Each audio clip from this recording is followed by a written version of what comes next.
Ang mabuting balita ng Panginoon, ayon kay San Juan,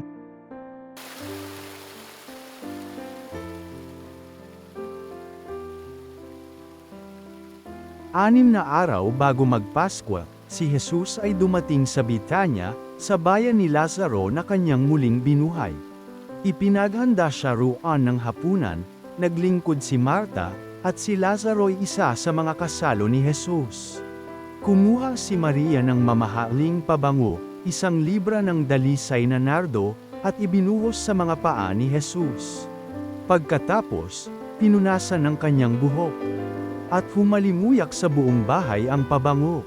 Si Judas Iscariote, ang alagad na magkakanulo kay Jesus, ay nagsabi, bakit hindi ipinagbili ang pabango at ibinigay sa mga dukha ang pinagbilhan? Maaaring umabot sa 300 denaryo ang halaga niyan.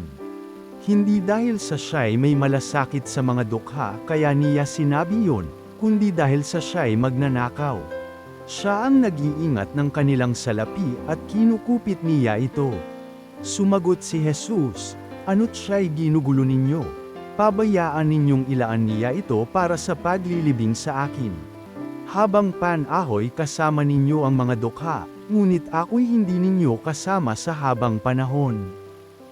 Nabalitaan ng maraming Hudyo na si Jesus ay nasa Betania kaya't pumaroon sila, hindi lamang dahil sa kanya, kundi para makita si Lazaro na kanyang muling binuhay.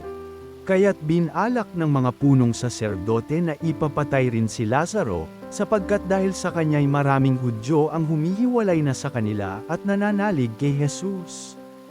Ang mabuting balita ng Panginoon.